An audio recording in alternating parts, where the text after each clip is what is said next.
This is a test of the Boundary Park alert system.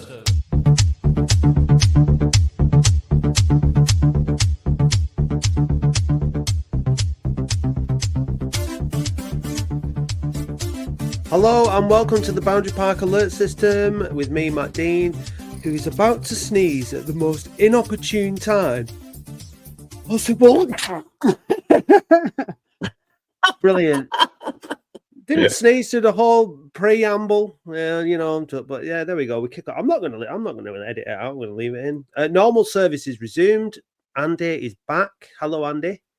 Hello. I have to apologise for the slightly baritone sound of my voice, as I am recovering from a bout of what is can only be described as the most nasty, virile version of man flu that I've ever had in my life. For all our female listeners, man flu is, I think it's is it at least 2 or 3 times the power of normal female flu, something like that. It's very, very debilitating, isn't it? Yeah, people do not understand or underestimate how significant it can be, and it has knocked me bandy for about 3 days. So I have a very rough sounding voice, but I am here. That's all right, mate. We've heard you sounding rough for other reasons, so it's just a bit of variety. So yeah, it's good to have you back. Last week we deputised, but Ben did a good job, didn't he? He stepped in with just the two of us. That was good. So thanks for Ben last week. I think the week before we had Dave, which you know what you get with Dave, don't you? This week we have another guest, a fan guest, who contacted us via email through the website. So that was nice, saying I'd like to be on your show. So I was like, no problem. But before we can say who it is, Andy, you need to ask him some pertinent questions. Indeed. So welcome, fan guest. Can you tell us when was your first Latics game? So I wasn't 200% sure about this one, but I can narrow it down to around early 2006-07 season, and I picked out a game that I think my dad mentioned at some point, and I think it was Rotherham at home, a 2-1 win. And I couldn't tell you who scored in the game, but I just know my dad mentioned at some point Rotherham, so I kind of. So was that the playoff season, your first season then? I couldn't tell you what happened at the end of the season because I was only like 3 or 4, so I just. Right. Yeah. I think my dad just took me along to a couple of games that season, so I think my first proper season with a season ticket was 07-08, where I had my first ever one in the Chaddy end. So yeah.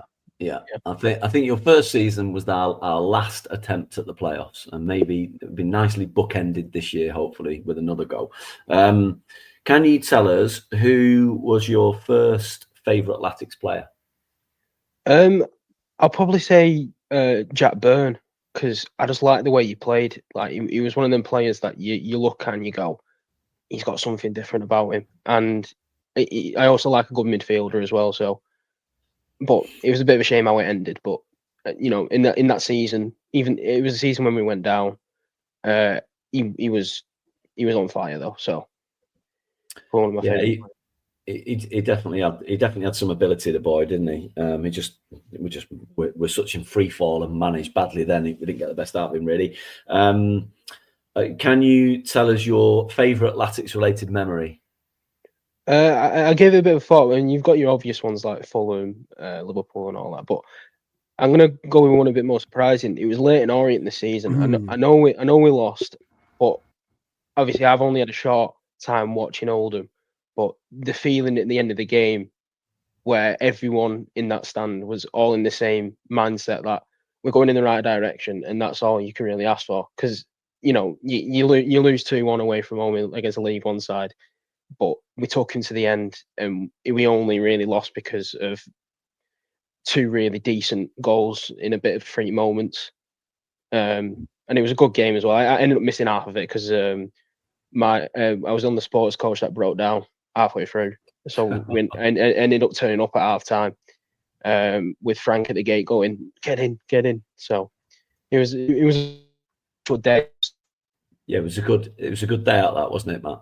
It was, and it's nice to hear that memory actually, and as something a bit different, because there was a great feeling at the end of that game, and I mean it almost feels like that was, I mean obviously it was kind of like the peak before things went a little bit sour, wasn't it? I think after Christmas, but yeah, it was a great day, and it shows that you can take things out of defeat. Defeat is not the end of the world. Every time. And have you got a last question? Have you got a little unknown fact about yourself you want to share with everybody? I used to be part of the Boundary Blues system. I think we're losing him a bit there, Andy, aren't we? Well, yeah, it's just breaking up a little bit. Yeah, it's just a bit of lack of signal strength, I think. There, you just kind of. All right. Might have just been like a solar flare or something. Just tell us that fact again, because we lost you there. Yeah, I used to be part of the Boundary Blues system. Like going on to try and be a ball boy, but they took us out bowling once, and I once beat Timothy DeYang, the whole old holding midfielder that we used to have in a bowling match. I couldn't beat Connor Ripley though, because obviously Connor Ripley, goalkeeper, he can pretty decently bowl. So yeah. Nice. So let's reveal yourself then, so everyone knows who you are. Your name is George Butterworth. My dad doesn't actually know I'm filming this, so he'll be listening to the podcast hopefully in a day's time. So. Oh, excellent! No, that'll be a nice surprise to him. So welcome, George, and welcome George's dad. Yeah, exactly. Yeah. Welcome, George. So how old are you, George? 22. So you, like Andy said before, your first season, although you weren't really aware of it, was the last time we were in the playoffs. Yeah. Which is a thoroughly depressing statement, considering you are 22, which in football terms is a long time. There's a lot of potential promotions and relegations and things that can happen. And you've highlighted your favourite memory is 2-1 defeat away at Leyton Orient in the FA Cup second round. So, that all is pretty depressing. But it is what it is, isn't it, George? You were brought to Latics by your dad, and it's in the family, it's in the blood, and here you are now on the podcast. So welcome and thanks for getting in touch. Thank you. It's a pleasure to be here. You picked an absolute humdinger of a game to talk about, or that's the way that it's not that you picked it, but that's the way that that's the way that the tea leaves have aligned. But it was an absolute stinker yesterday, George, wasn't it? I mean, there's not really any other ways of describing it. As a spectacle, as a football match, a 0-0 draw at home in February on a very cold, damp Saturday afternoon. Find some inspiration to talk about it, George. Tell us what your thoughts are. I just thought that we played into their hands a bit because they had 3 tall centre halves who really enjoyed getting in the air, and they had Fondop's number a bit, but we couldn't switch the way we played because it was like we brought on Pritchard in the second half, but they just had us man for man, and they went for and played for a draw, really. So it's fair enough to him. It's one of them. If you look at it in the long run, you look at the games we've been through and the points we picked up. I don't think it's a terrible point given their form, but if you want to be catching up to the people who've stumbled up at the top a bit, like Forest Green lost yesterday, you kind of need to be winning these games of getting 3 points instead of 1. Yeah, we were chatting a little bit beforehand. I mean, we also had the Oldham game in the week, didn't we? Which we've not really discussed. I mean, in just comparing the two as spectacles, because we went 2 goals behind against Oldham, the manager had no choice but to go for it, and it made for quite a good game. It was a much more entertaining game of football. Obviously, it had 4 goals. Latics were pressing hard for equalisers, and then a winner. But yesterday was just really awful. It was really boring. We didn't have our first shot on goal till the 36th minute. Mike Spondop. I was going to say Mike Fondop had a speculative effort, and the 2 words got confused. Mike Fondop had a speculative effort, a good effort. He had a good effort from outside the areas, but that was the first shot on goal until the 36th minute. I think they'd had 3 attempts by then, so it was but I mean, they didn't have great attempts. They were hitting them over the bar. It just was a poor game of football, and it was just like you said. They were happy to go for a draw from the off. They were doing a lot of time wasting. So the referee, as usual, like the referees just seem to get worse through the game. Like they tend to start off like it seems to be okay, and then the standard of officiating just deteriorates as the game goes on. But there's no way I'm blaming the referee for anything yesterday. It was just like my cousin came. My cousin's come on my mate's season ticket because he's not been able to come for the last few games, and like he's come and he's seen 2 draws and a defeat. He's not the last 3 games. He came to the York game and then the Alty game and then that game, and it's not been the best advert, I don't think, for football at Boundary Park. But we seem to have a serious, not serious problem. We do have a problem at home at the minute, don't we? Yeah. I mean, where do you want to? I mean, I've not been on for weeks, but you and Dave were gleefully getting stuck into me about 3 podcasts ago. I don't know, when Mike Fondop was scoring goals and he was everybody's hero, and absolutely, Andy's not here and he doesn't think Mike Fondop's good enough and all that nonsense. So we're going to have to come back to that at some point today. So I'm not letting that lie.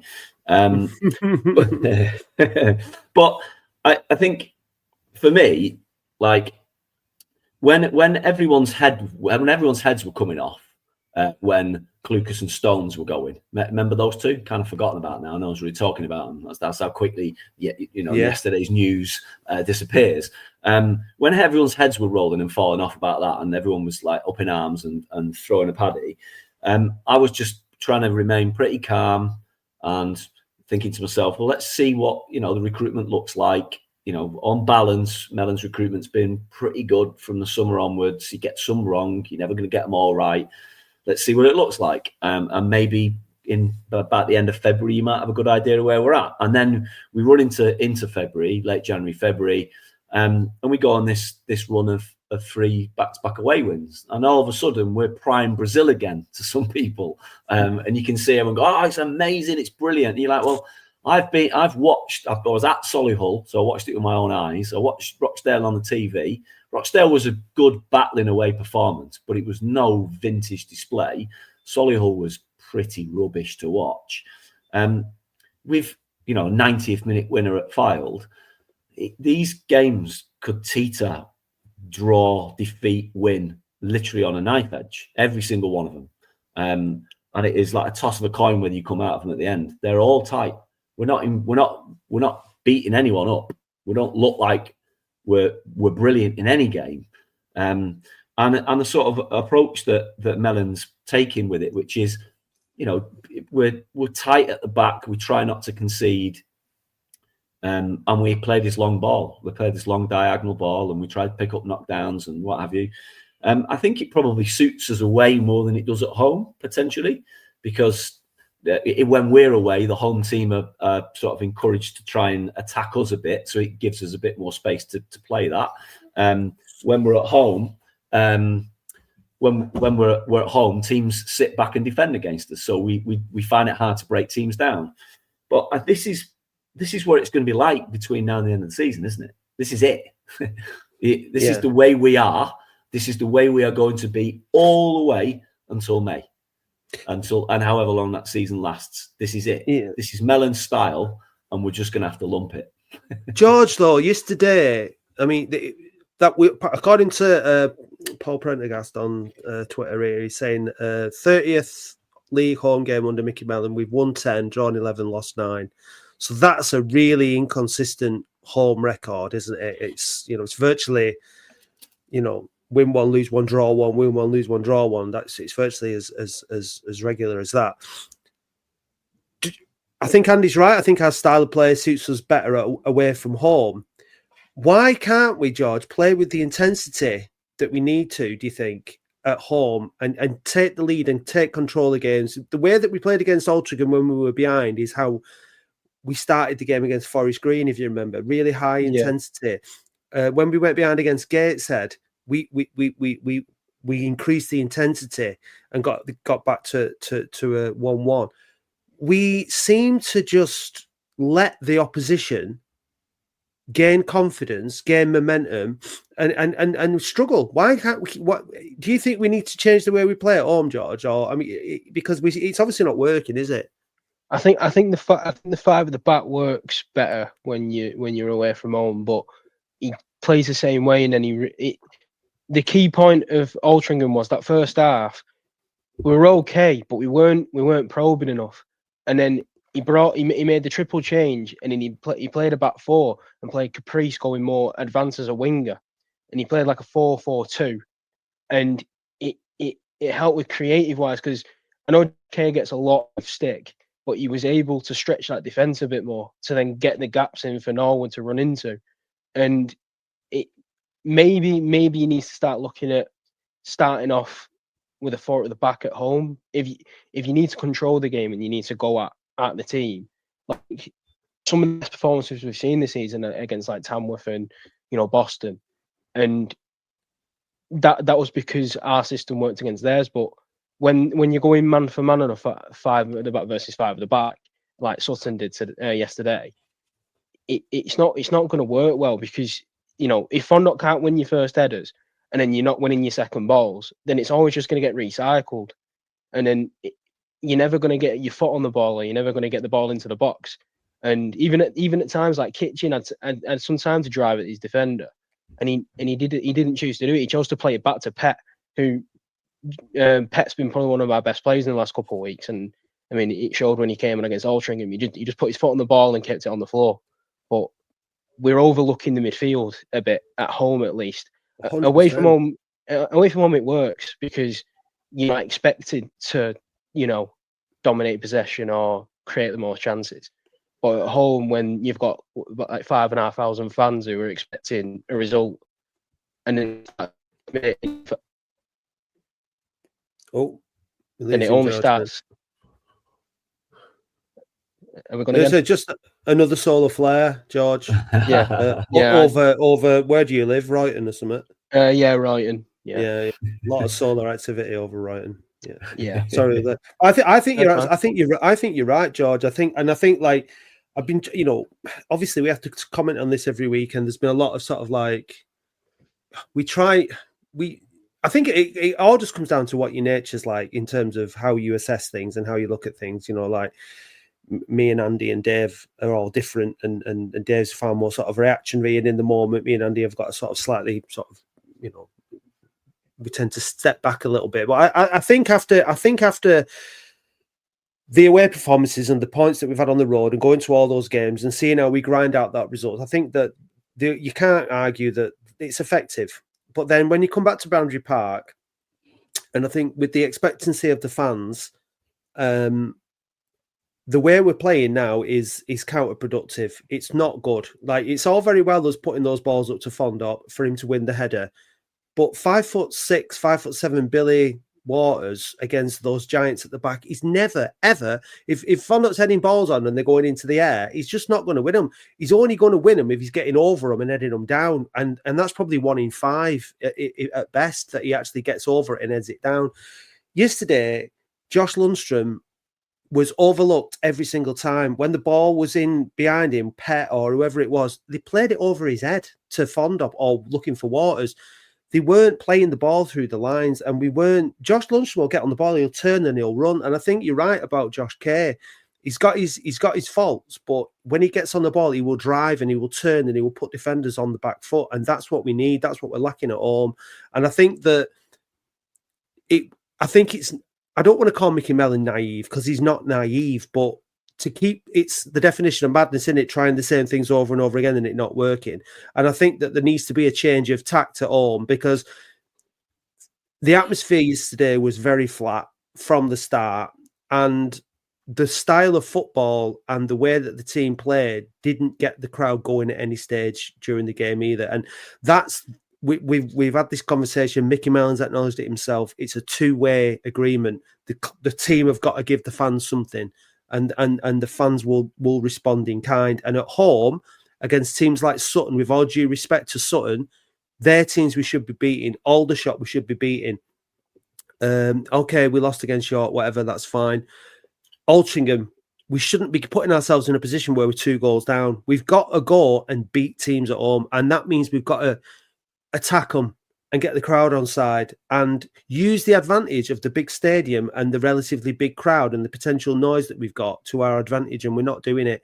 And I just think now, as the playoffs approach and the potential for playing a big game at home, and where there's going to be loads of nerves in the stadium, we've got to start trying to put games to bed at half time, be going in 2-0 up, like and deal with it. It's just this overly cautious defensive approach at home is, I think it's just very, very frustrating for a lot of supporters. Yeah, it's didn't you say Micky Melon is not the future of Oldham Athletic? Before, at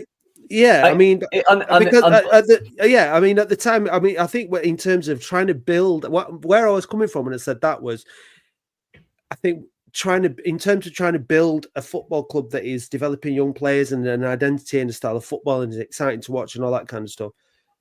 I think in the mould of what they were trying to do with Unsworth, because I thought that maybe they were going to try and replace Unsworth with another type of Unsworth type of player, manager, which they didn't do. I'm not judging Micky Melon. I like Micky Melon. I think he's a good guy. I like the way he talks. I think he's honest. I've got a lot of time for him, and I'm not going to jump on. I'm not jumping on his back now because the season's not over, and we've not failed to get promoted. We might come out of this season with a promotion. I'm going to sneeze again, so please feel free to take over. Yeah, no, I know exactly what you're getting, and that's why I was saying it. Is I agree with you in the main. Like this pointless, this is the reactionary nature of all football fans. Is like 2 games ago, before we'd drawn 2 at home, we won 3 on the spin. We were prime Brazil again, and everyone was really happy. But because 3 away wins and a draw is really, really good, ultimately brilliant results. Isn't it? 10 points from 4 games is a great points return. But I'd watched most of those games and had seen how we'd played in those games and could clearly see that we were just about scraping through them. Yeah. So you're never going to keep up 10 points from 12 over a longer period of time if you're just scraping those 10 points, you're scraping through to get those 10 points.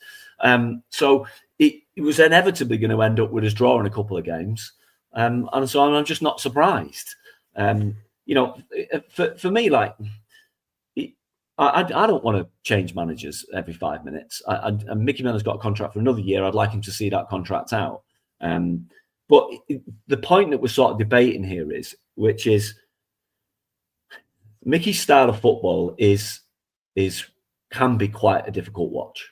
Let's be brutally honest, right? It is over the course of this season.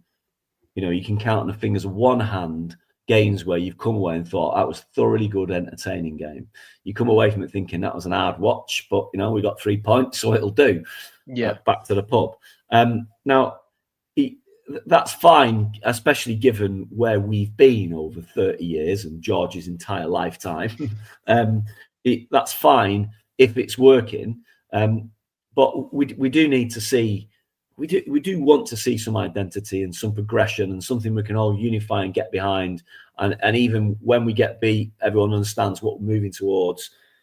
And George touched on it before. Pet has been a great signing, but I know there's another lone player, isn't he? Yeah. You sort of think, well, where are the players that we're signing with resale value? We don't have any. What's the future for recruitment and and some of the recruitment again, you never get them all right, do you? But on the is it nearly 10 players they've signed in January, February now, something like that. How many of them have been a success after having seen them all for maybe half a dozen games? Still maybe a bit early with some of them, but Pet obviously is a success. Rossiter and Pet look like they play well together. I've got to be honest, Rossiter just looks injured all the time to me. He runs really uncomfortably, the boy, doesn't he? He looks like he's always holding a strain or something. You don't know whether he's fully fit or that's just the way he is. I don't get Worthington. I don't get why we signed Worthington if we've got all those other midfielders. I thought he was bobbins against Altrincham in the week, gave away that goal. It's Billy Waters for me. Billy Waters. I mean, we need to talk about the strikers in a minute generically, but Billy Waters. I mean, he misses scores of chances, and we don't create enough chances as a team, right?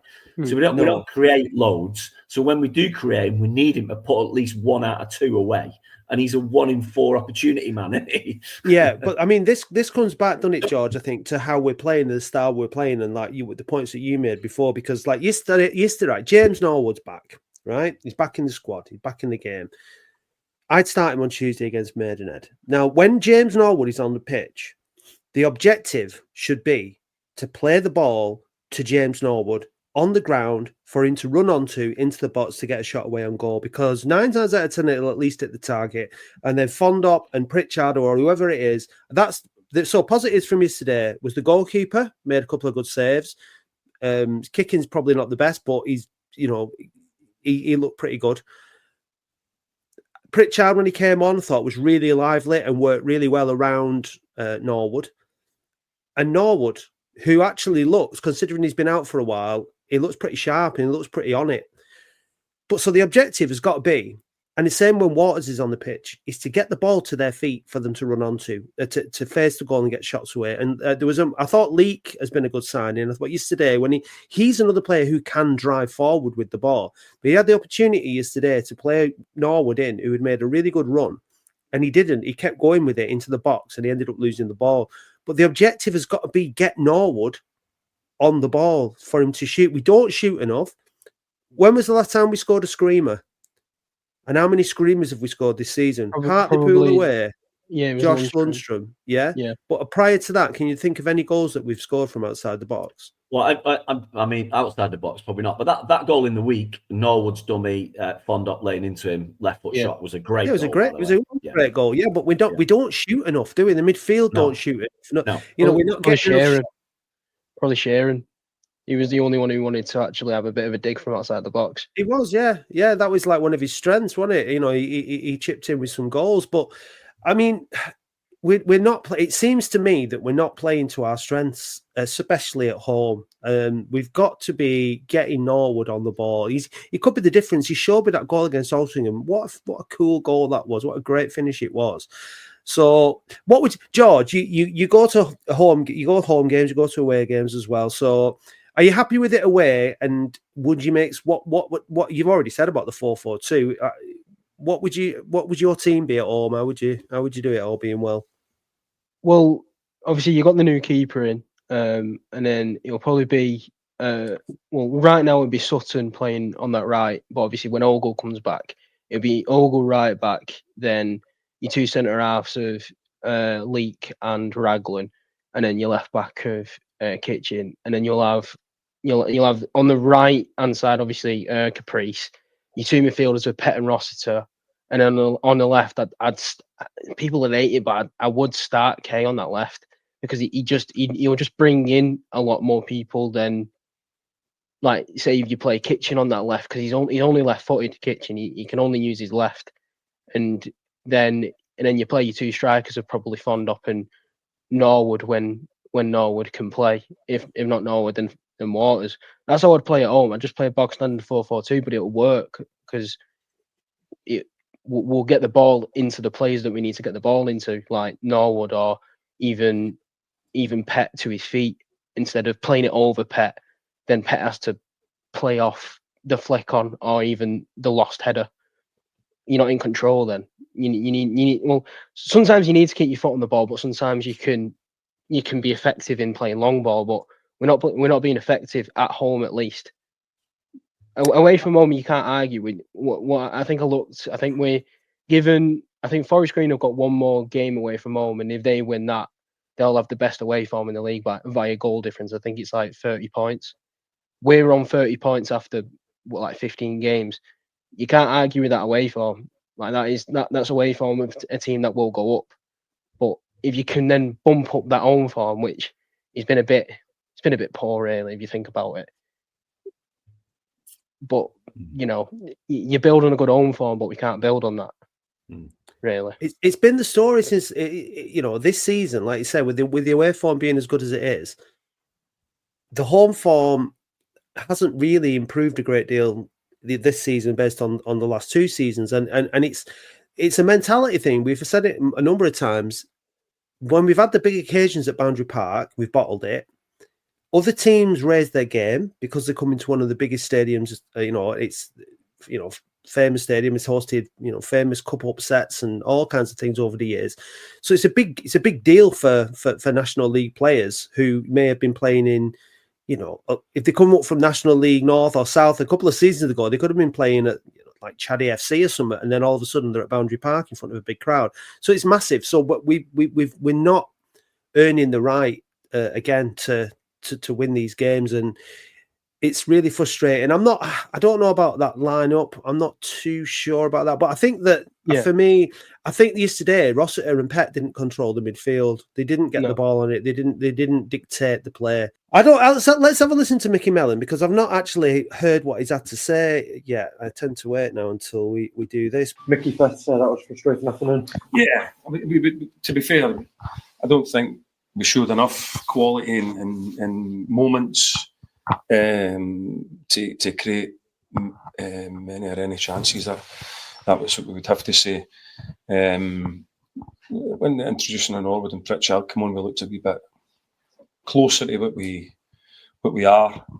But you've got to give them a little bit of credit. They had an awful lot out of the box, and they defended their box really, really well, and they quite clearly came determined that they were going to leave with something. But it was, from our point of view, we have to show a wee bit more quality or a wee bit more imagination in the forward areas. And we weren't able really to get it all together today. We would pass it and get into an area and then maybe lack a wee bit of quality, or when we got it in the box, we couldn't get in the end of things. So yeah, I felt it was a frustrating afternoon. But what I will say, it was like a typical, I don't know, like maybe the way that the game started, it was like a dead February afternoon. Bit of a stalemate with a lot of free kicks and things like that. It looked like one goal would always win it. But listen, positives are we've come out of it and touch wood, don't have any injuries, and we get a clean sheet and we keep the scoreboard ticking over and we just keep going forward now. You touched on it, but as a game, did it lack an overall intensity, really? It wasn't a great game. It wasn't one of the better games that we've seen here, certainly. But you've just got to accept that sometimes and wait for a wee bit of quality to maybe open something up, or a set play or a mistake, but it didn't come. So I'm not going to stand here and say that we've just watched a classic now. It was a battle in February that you get maybe in the National League at this time of the season, and we're disappointed we don't win it. You've got to dig in for the positives and say, we know that we're going to be better in certain areas to try and open up these types of teams. But we get a clean sheet and another point, we move on. I know you wouldn't want to make excuses, but is it fair to say there were a few tired legs out there as well? No, I didn't think that. I think it's got to affect you if you're playing Saturday, Tuesday, Saturday. I think it's got to affect you. But I would never look for excuses now, because everybody's playing, isn't they? We've looked after the boys during the week. We haven't done much or a lot of training, so we would be ready. Where we've let ourselves down is either getting into the dangerous areas, or when we did get in there, got to show a wee bit of imagination, or a wee bit of craft or quality in order to do that, or it's got to be a set play or make them defend a wee bit harder than what we did. We nearly got in the end of a few things near the end, but the game just sort of fizzled out. They were delighted by a point. A solid debut for Tom Donachie in goal. I thought he was excellent. Yeah, I was really, really pleased with him. There's a big positive, because Matt's got a broken finger and he's had a wire put in his finger, so he's going to be a wee while. So that's a big positive for us. Is that we've got a good character in goal and ably supported by the young boys that are going to be behind them. So that's one positive from the game. I know every game's important now, but quick turnaround against Tuesday and another important evening. Yeah, we've just got to do the things that I just spoke about. We've got to get into the good areas, show a wee bit more quality, whether that be free kicks or whatever. Pass it a wee bit brighter, a wee bit quicker, go through the lines a wee bit faster, and when we go through there, show a wee bit of imagination, a wee bit of quality to open teams up. But listen, when you're at the right end of the table and teams are coming to Oldham, they're delighted by a point now, so you've got to get used to that. Maybe that's a bit of respect that we've earned now, that teams are delighted with points coming here. But we've got to show more and do better in order to try and open that up. So that's on us. No, we just keep going. Thanks for your time. All right, guys. Thank you. This is the thing with Mickey. It's hard to disagree with any of that. Right? Correct. So, but the question is he doing enough with his squad in terms of how he prepares it and his team and how he sets them up and how he wants them to play? Because it seems that the pattern is repeating. And yeah, he's saying we need more craft, we need more quality, we need more guile and all this kind of stuff. He even said that. He even said there, passing through the lines. Passing through the lines. So we agree with all that, don't we? Yeah, absolutely. But so why is it not happening? And whose responsibility is it? The players? Is it the way he's setting the team up? Is it the instructions he's giving them? What is it? I don't at know. Home? Yeah, at home. Because when Pritchard came on at Rochdale, his first 2 touches of the ball was to pass the ball through the lines to somebody to run on goal. And I was like, wow, this is what we need. That's what we need, yeah. And then all of a sudden, the players that do that, they stop doing it, don't they? And so you start to question, is Mickey telling them to not do it? Is Mickey telling these players to get the ball and go 40-yard raking diagonal, pick up the second ball on the edge of the 18-yard box, bypassing the midfield? Or is he not?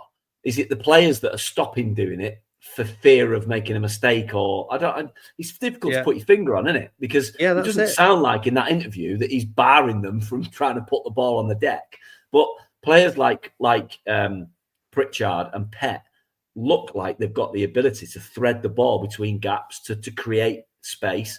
But then comes the other question for me, which is, so I said it a minute ago, right? And it is what I kind of feel from the games I go to, that we don't create loads of chances, right? However, I've got the XG stats in front of me again. Don't roll your eyes, right? Just stick with me. Don't roll your eyes. Right? Yeah.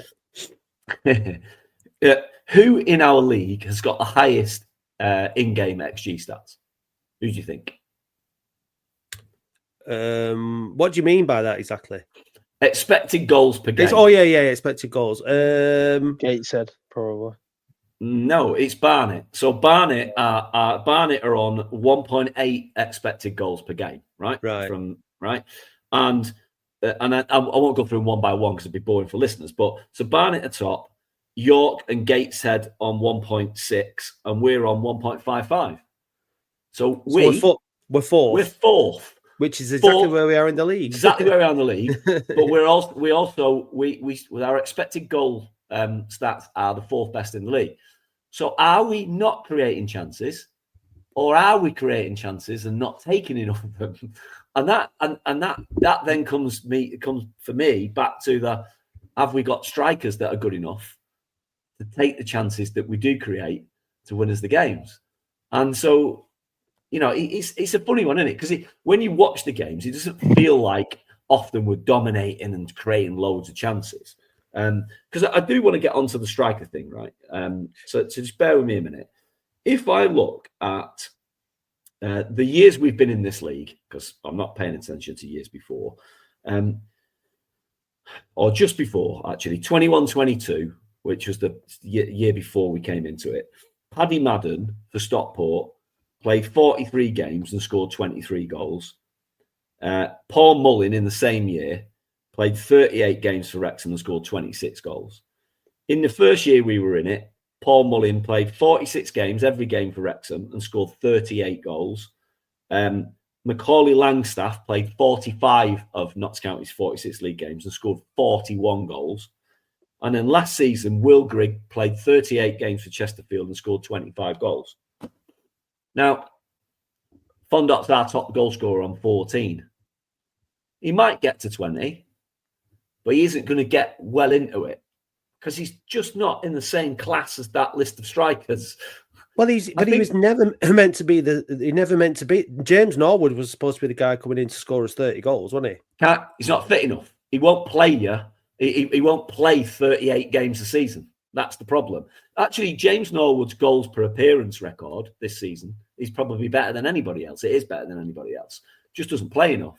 So that's the problem, is we haven't got a striker that's reliably fit enough or reliably good enough to convert the chances that we do clearly create in the games to get us into first place or into that top three.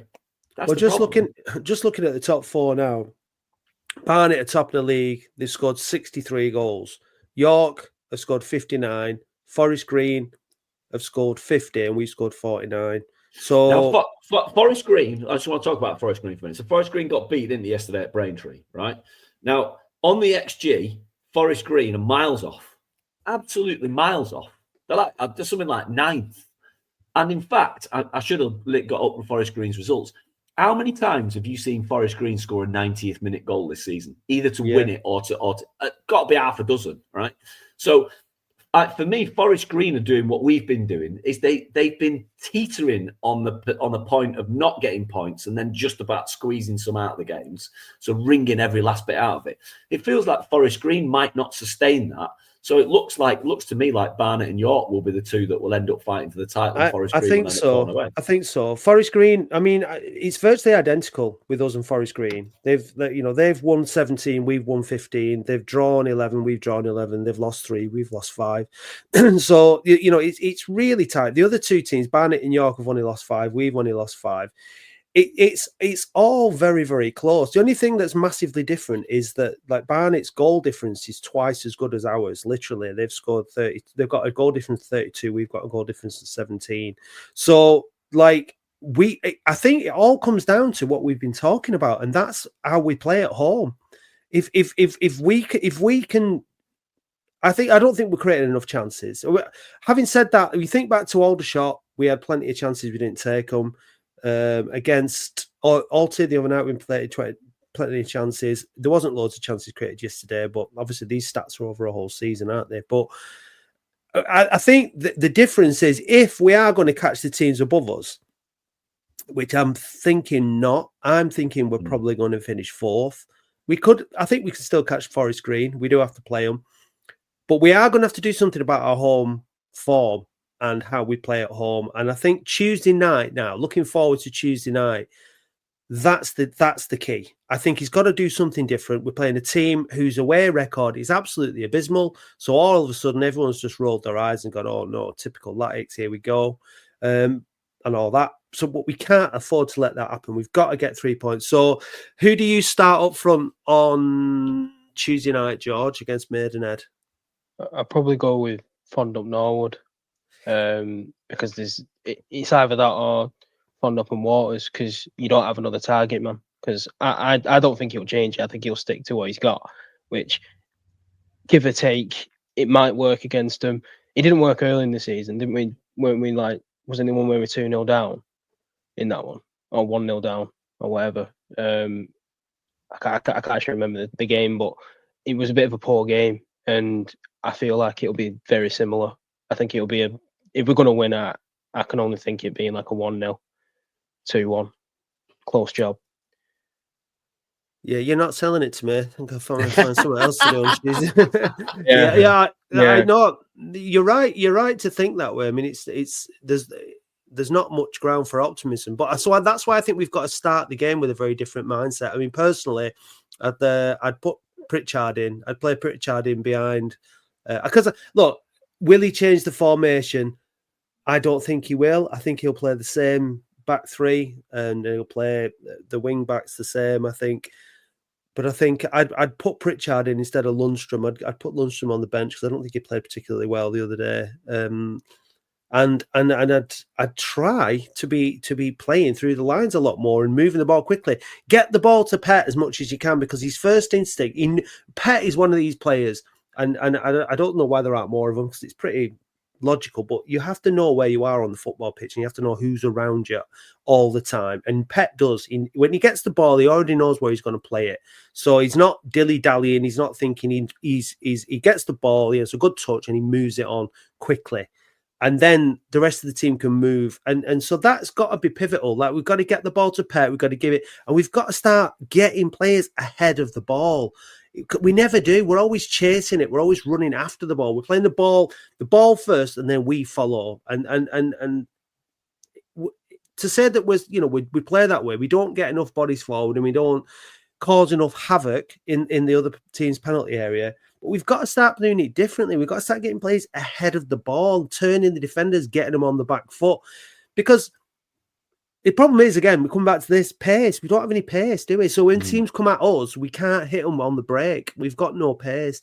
Jake Caprice is our only outlet with pace, isn't it? He's the only player that you go to where he can beat a man on the outside by just extending his legs. And that, Josh Kerr, George, as well, has got a bit of pace with the ball. He can carry the ball. I was talking to Dave last night. He was talking about Jez. He's the only player with a bit of pace, and we've let him go. I mean, is it good to keep him in the squad because he's got a bit of pace rather than letting him go? I mean, he's not the finished article by a long stretch, but he does have that pace on the break. So, but Mickey doesn't seem to want to play that way, does he? No, but I think obviously we've had talking about the Sutton game and the Altrincham game, but you look at it in the long term of the season, we are still fourth. We are still looking good for a 6 finish, and if it's anything under that, then you're thinking, how the hell has it gone wrong? But I just think that good teams get this momentum around this time of year, and you've seen some teams go up in the past who you thought, oh yeah, they've not really got a chance, and then they hit form in the last 2 months of the season, then they go into the playoffs with the form. And then before you know it, you're in a playoff final against a team that realistically, like York or whoever doesn't go up in that top spot, will always be in and around that playoff final, probably. So it's for teams like Altrincham, us, Gateshead, who need to find this type of form to then push your season into something that could be to something that can be. And I have optimism with Micky Melon because I do think he knows how to get the results, and he's shown it this season. 2-0 down at Altrincham, but he still managed to change the game into a fact to get a point out of that. And it shouldn't be in that position anyway, really. You shouldn't be in a position where you're 2-0 down at home. But you find a way to get that point at least. And obviously Saturday was a bit more disappointing because played for and got a point from Sutton. But you look at maybe the next game, if you can even just get just 3 points. I think we've come to accept that now, haven't we? Where if we're going to win, it's just going to be a dogged performance. You maybe get a goal in the first half and you just hold on and see if you can't concede. Because we have got a good defensive record. Like the one you won't, even without Monte now, we're still looking pretty decent with Leek at that left centre half role. And it's whether you can find that type of form going into the end of the season. But you take it game by game, and it's a lot of games right now, really, isn't it?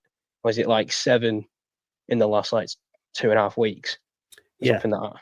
It's been a particularly intense run in terms of fixtures and 4 away games on the bounce and stuff like that. But I think this is where he earns his crust now, Micky Melon. I think he's and the team, the players he's brought, he's got a lot of players have come in. So he's got a lot of options, all right, even though we've, got a lot of injuries as well to counter that. But Tuesday night, it's certainly not a season-defining game or anything like that, but it's important that we go out, I think, and put a performance in and win the game. And just the intent, I think the intent, and I think fans respond to intent. If the team go out and play a very attacking style of football, and attacking isn't just getting the ball forward, oofing the ball forward. It's playing with purpose. It's getting the ball into dangerous areas, making passes that might not come off, but you can see what they're trying to do. You can see what the intentions are, making the runs. James Norwood knows where the space is. He will make the run. He will be on the last man, and he will go to the. So find that fucking space, pass the ball into that space. It's not that hard, and that's what starts to infuriate. But it's not that hard to do. If you're a good footballer, like Pet is, like Pritchard is, like they all are. They're all good footballers. None of them are absolute donkeys. We've seen the donkeys. We've been Blackpool Beach in the past, haven't we? As a football club, we're not that anymore. We've got players who can pass the ball, hit the space, get the runners. Billy Waters knows where the space is. Mike Fondop will get on the end of balls when you put him into the box. He'll do his best to do that. He was actually better yesterday, George. I thought when we started playing the ball into his feet, he was controlling it and laying it off and linking play up in the second half much better, because the second half was a bit better than the first half. First half was completely turgid, but he was linking the play up better than when we were just pumping it up to his head, because there's only so much he can do with his head when he's being hassled by 2 or 3 giants at the back. So that's, let's keep the ball on the ground at home, and let's try and link play up and play a bit of football, because the fans will respond in kind, and then the players can feed off the crowd. That's what we need on Tuesday. And I know what you say there, George, is possibly true. It might be a cagey 1-0 win, whatever. We'll take it. But wouldn't it be nice to go against a team that are poor away from home like Maidenhead? James Norwood back on the pitch, bagging a few goals, lifting the confidence for everybody. It's not like we've not done it, because we've beat Boston and Tamworth and these teams that you should be beating at home, and we've beaten comfortably. And even a couple of years ago, we beat Aldershot 5-1 at home in the first home game of the season. Like we are capable, and this team is capable of finding 2 or 3, 4 goal performance. But you look at it as, can they do it? Yeah. Will they do it? It depends on the first 10 minutes, because if you get the first couple of shots in, then the crowd get behind them. Obviously, the crowd go off what goes on in the pitch, but yesterday there was nothing on the pitch to go on. So it was just, as you say, it was very flat. It was very uninspiring. It was just like, oh, you get into 80th minute now, and everyone's like, oh, come on, just get a goal now. And we couldn't get it. And we had a few chances yesterday, but I think there was 2 or 3 shots, but they were all very rushed and wayward, and up and over. And you Billy Waters had a really good chance again, and he couldn't find it. And obviously, how many times then can you have them chances before you start questioning, going, he had some really good ones away from home, and Rochdale was a really good one, and he should have finished it, and it would have been a more comfortable game if he would have finished that. But you maybe think if Norwood was in that position, would he have done it? Yeah, probably. So it's finding the balance of that goal scoring to the chances created. And I think the best play yesterday didn't even finish in a chance. I think it was Pet took it on the half turn, and he played a beautiful first time ball over to I think it was a Leak on the overlap, and he just ran at the defense, and then there was nothing else to it. I think he ran into the defender, but it was one of the better plays, because it was just a first time round the corner ball that ended up opening the play.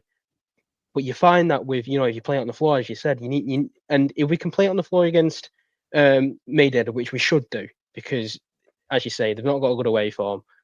You should be looking at that game as if you go into it with a bit more of a positive mentality. I say that, I literally said 10 minutes ago, it'll be a cagey 1-0. But you can get some motivation out of games like that. We'll have plenty of the ball on Tuesday. We should have plenty of the ball on Tuesday. So it's how you then choose to use it that's the important thing, I think. I mean, for me, just listening to what you were saying then, and we're talking about Waters and Norwood, I think Waters is a more effective player away from home because of his work rate and the pressure that he puts on defenders and all that. And so for me, and we talked about Andy, you said about Norwood, he's not saying fit enough. Let's play Norwood at home and let's play Waters away. And if you need to bring Norwood on away from home after an hour, whatever, then bring him on. Use them that way, because what we need Norwood banging in the goals at home, like he did against Altrincham. Did you see how good Regan Linney was for Alty in the week? Yeah, he looked good, didn't he? Yeah. I mean, he was miles better than anything we had, wasn't he? Yeah. He had pace. He was strong. He would take players on. he would got a couple Great of finish shots. for his goal, wasn't it? I as mean, well? I was just watching him thinking that if we had him in our team, we'd be miles better off. And that for me, I think is what we're missing, is a proper decent striker, because in many of the, we've got 150 midfielders now, so we should be able to supply him a striker with enough chances. But yeah, that's where we're at. Anyway, George, how do you normally get on when you listen to Latic Mind? Maybe one or two, but it depends on the era, because anything in the 90s, I'm a bit hopeless. I've just had a quick skim read of the questions, and there's a lot in the 2000s today. Oh, you're putting pressure on me now. You're putting pressure on me. Listen, George, you've been a really good guest so far. Yeah, so you've got a lot of credit in the bank. Your Latic Mind score, it doesn't matter. I'm here to participate. You're here to participate, and you've participated very well so far. Yeah, so it's all good, mate. Don't worry about it. But best of luck. If you know them, you know them. But the only advice: move through quickly. If you don't know it, move on. Have a quick guess or a pass and move on, and then you might get to a question that you do know the answer to. So, good luck, mate. Thank you.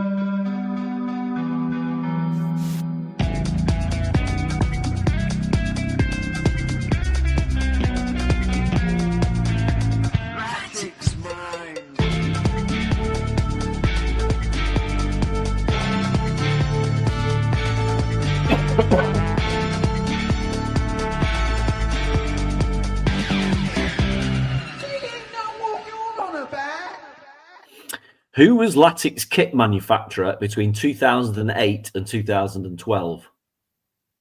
Carbrina. Correct. Who scored Latic's last goal at the Britannia Stadium, Stoke?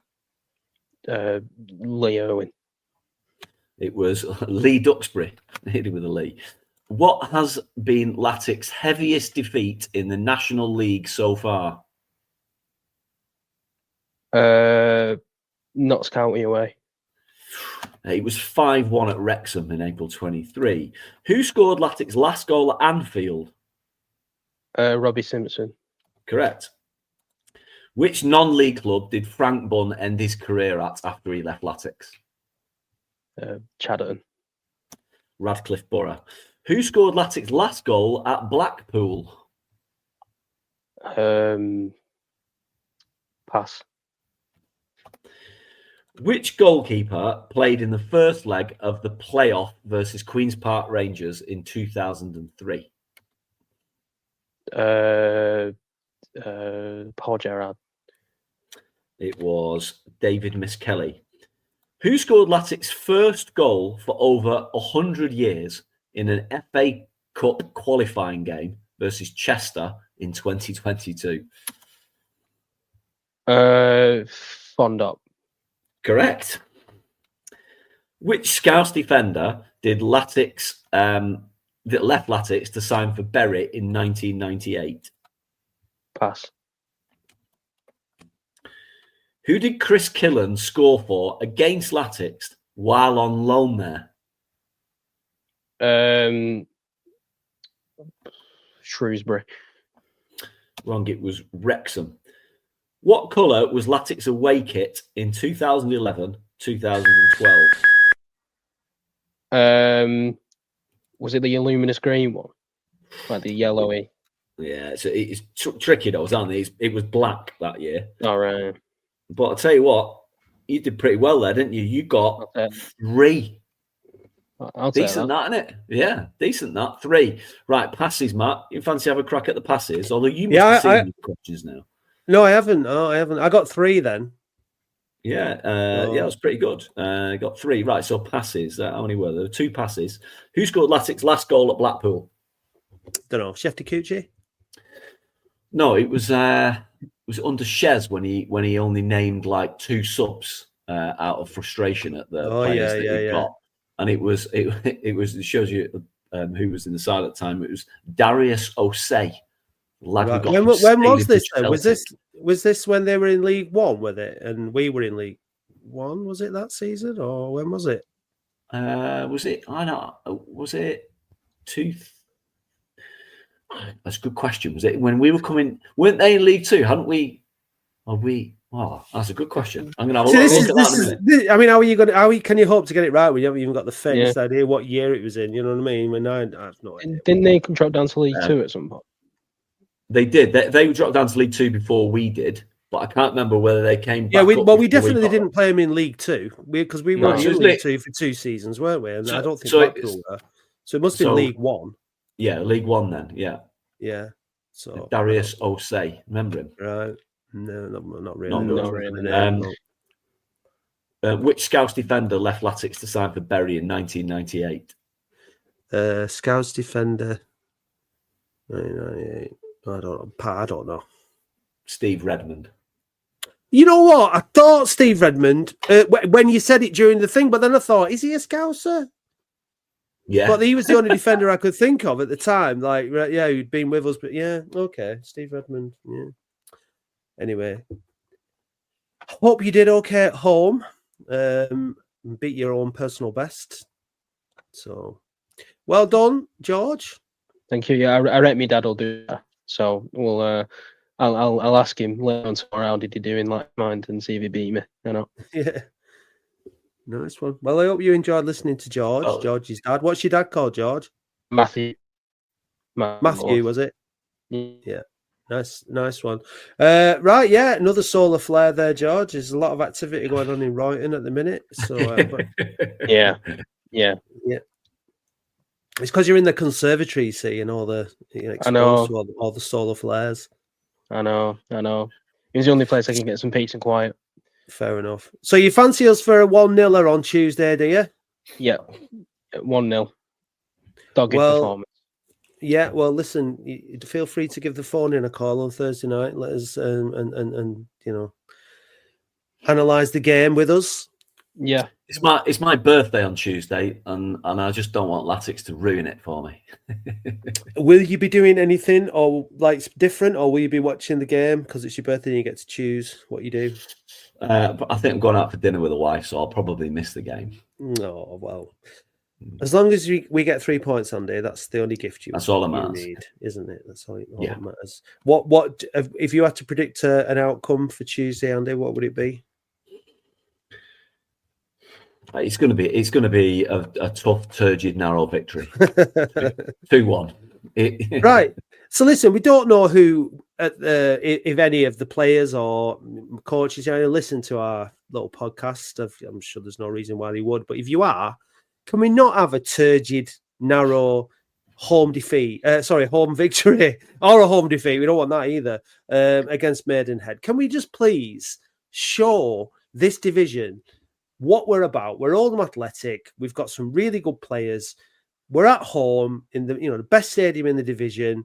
All the history, like just on Tuesday night, go out there with the confidence and the attitude and the endeavour to show us that this team is a team that can make it out of this godforsaken division by putting at least 3 goals past bloody Maidenhead.